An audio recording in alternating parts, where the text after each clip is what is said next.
Daily. Taste the Daily.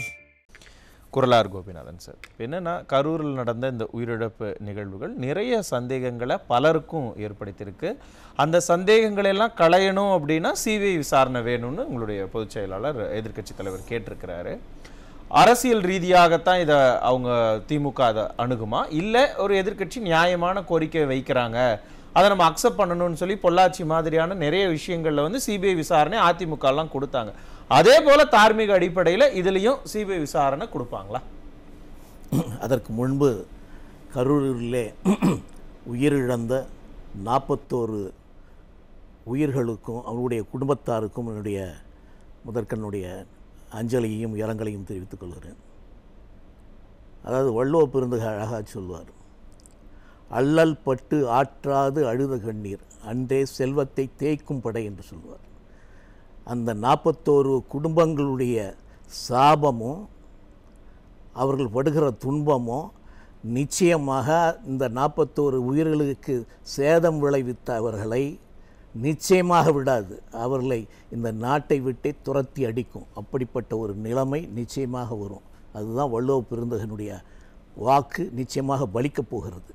இந்த உயிர் போனதற்கு காரணமானவர்கள் அதற்கான தண்டனையை அனுபவித்தே தீருவார்கள். அது நிச்சயமாக நடக்கும். இதை விட பெரிய கொடுமை என்னவென்று சொன்னால், குதிரை குப்பர தள்ளி குழியும் பறித்தது என்று சொல்வார்கள். இன்றைக்கு அவர்கள் தங்களுடைய குடும்பத்தினுடைய உறுப்பினரை இழந்திருக்கிறார்கள். பல பேர்கள் காயப்பட்டிருக்கிறார்கள். அவர்களுடைய உறவினர்களும் அவர்களுக்கு நெருங்கிய நண்பர்களும் பொதுமக்களும் அங்கே பார்த்ததை வெளியிலே சொல்லக்கூடாது, அப்படி சொன்னால் உங்களை கைது செய்து உள்ளே வைப்பேன் என்று ஒரு முதலமைச்சரை சொல்கிறார் என்று சொன்னால், இதை விட கொடுமை, இதை விட பாசிசம் வேற எது இருக்க முடியாது. பாசிசத்தினுடைய உச்சக்கட்டம். தெரியணுங்கிறதுக்காக தானே ஒரு நபர் விசாரணை ஆணையத்தை அமைச்சிருக்கிறாங்க. விசாரணையில சொல்ல அதுக்கப்புறம் வரேன் நான். பாசிசத்தினுடைய உச்சக்கட்டம்.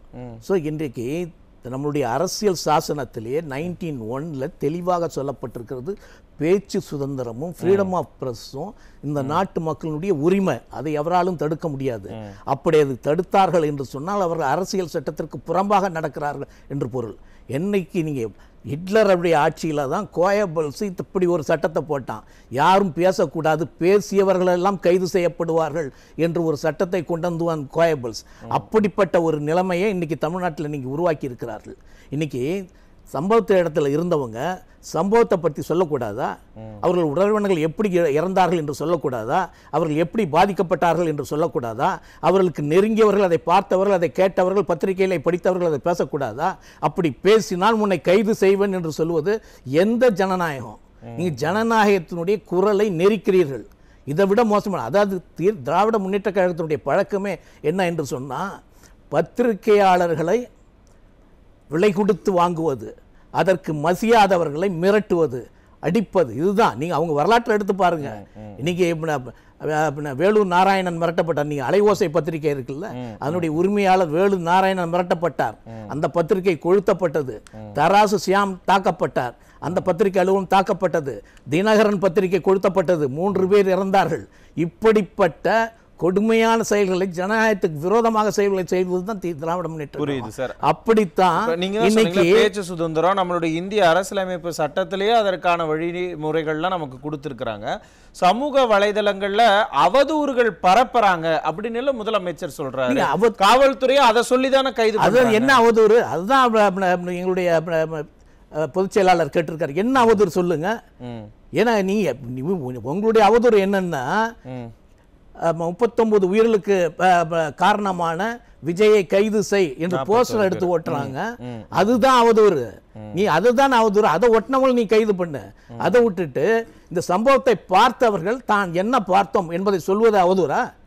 நீ போலீசார்கள் எதற்காக லத்தி சார்ஜ் செய்தார்கள் என்று கேட்பது அவதூறா? நீங்க சொல்றது அங்கு களத்துல இருந்த இல்ல அதுல கலந்து கொண்ட இல்ல அந்த பகுதியை சேர்ந்த பொதுமக்கள் சொல்றது கருத்துனா சரி, ஓகே, அதை நம்ம அக்செப்ட் பண்ணிக்கலாம். ஆனால் சமூக வலைதளங்களில் ஒரு அசம்பாவிதம் நடந்திருக்கு, ஒரு இக்கட்டான சூழலில் இப்போ இருக்கிறோம், என்ன மாதிரியான சூழலாக வேணால் அது மாறுறதுக்கு வாய்ப்பு இருக்குது. இந்த மாதிரியான சூழலில் சமூக வலைதளங்களில் இப்படியெல்லாம் பேசுனாங்கன்னா சுச்சுவேஷன் ஒரு மாதிரி சட்ட ஒழுங்கு பிரச்சனை வந்துடாதா? இல்லையாங்க, இப்படிப்பட்ட ஒரு நிகழ்வு நடக்கிற பொழுது பத்திரிகையிலே அங்கே இருந்தவர்கள் என்ன சொன்னார்கள் என்பதை நான் ஒருத்தர் இருக்கான்னு வச்சுங்க, நான் நேரடியாக அங்கே இருக்க முடியாது. ஸோ நான் நேரடியாக பார்க்க முடியாது. ஸோ ஆனால் பத்திரிகையிலே வருகிற செய்திகளையும் அவர்கள் சொல்லுகிற செய்திகளையும் சேர்த்து என்னுடைய கருத்தை சொல்ல முடியும். ஸோ அவர்கள் பார்த்தவர்கள் சொல்லுகிறார்கள். அந்த சம்பவம் நடந்தது என்ன காரணம் என்று சொன்னா அங்கே இருந்தவர்கள் சொல்லுகிறார்கள். என்ன காரணம் என்ற போலீஸ் லத்தி சார்ஜ் செய்தது, செருப்பு எடுத்து வீசினார்கள், சில பேர் கத்தியை எடுத்து கொண்டு வந்தார்கள், மின்சாரத்தும் துண்டிக்கப்பட்டது. ஸோ இவைகள் காரணம். ஸோ அதனால தான் இந்த நெருக்கடி. ஒரு நபர் ஆணையம் இருக்காங்கல்ல, எல்லாரும் இண்டிவிஜுவலா இன்வெஸ்டிகேஷன் ஆபீசரா மாறிட்டாங்க, தயவு செய்து அதாவது பிரச்சனை ஆயிருமே அப்படின்னு இல்ல அரசாங்கம் தயவு செய்து. என்னன்னா ஒரு நீதிபதி அவர் இதுல இருந்து உயர்நீதிமன்றத்தில் நீதிபதியாக இருந்து ஓய்வு பெற்றவர். அதனால நான் எதுவும் சொல்லக்கூடாது என்று நினைக்கிறேன்.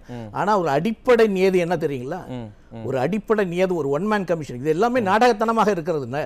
இரவுல சொல்றாரு, மறுநாள் காலையிலே அவங்க பெட்டியை தூக்கிட்டு வந்துடுறாங்க, அவங்க இடத்துக்கு போறாங்க, போய் அவங்கள விசாரிக்கிறாங்க. என்ன நியதி, அடிப்படை நியதி என்று சொன்னால் நீங்க நீதிமன்றத்தில் நான் பல வழக்குகளை நடத்தி இருக்கிறோம். அப்பொழுது போலீசார் சாட்சியா போலீஸ் நிற்பாங்க.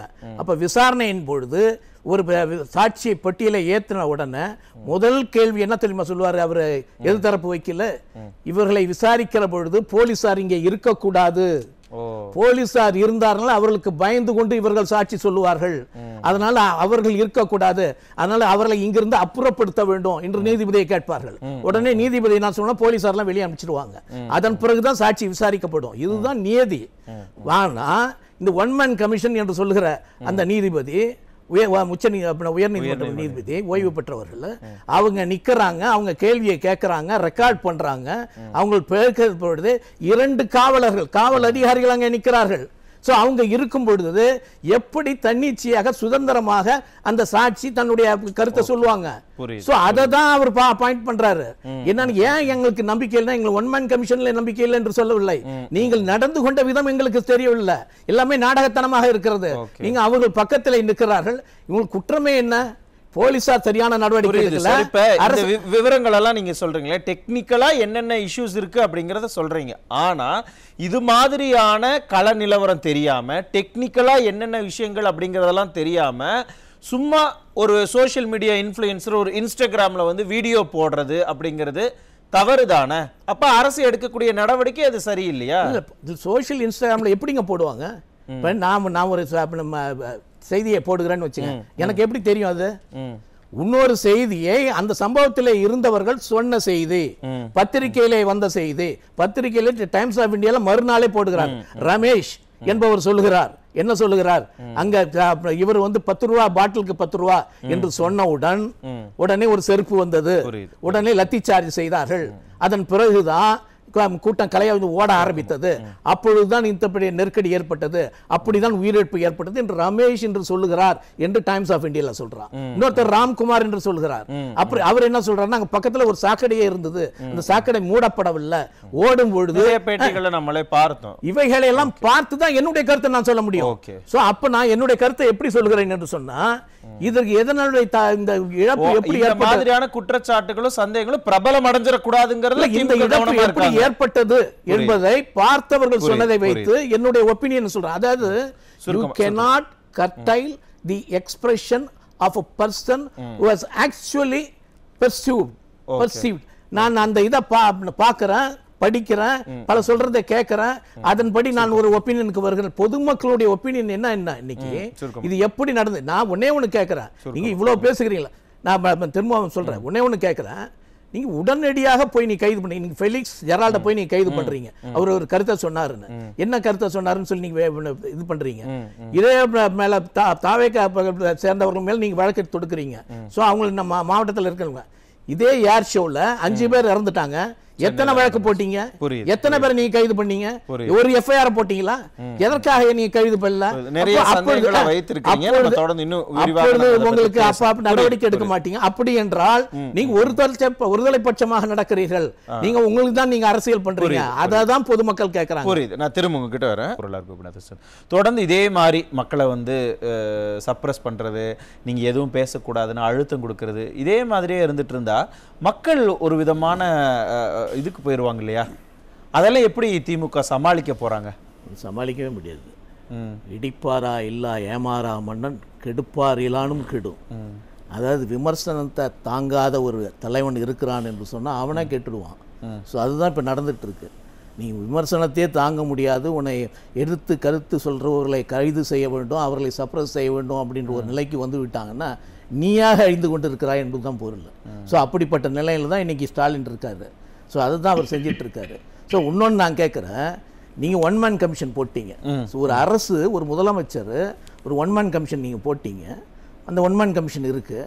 அப்படி இருக்கிற பொழுது உங்களுடைய அரசு அதிகாரிகள் ஒரு டிஜிபியும் ஒரு ஹோம் செக்ரட்டரியும் ஒரு எலக்ட்ரிசிட்டி போர்டினுடைய சீஃப் இன்ஜினியரையும் உட்கார வச்சுக்கிட்டு ஸோ இது இப்படி தான் நடந்தது அப்படி தான் நடந்ததுன்னு எப்படி நீங்கள் சொல்ல முடியும்?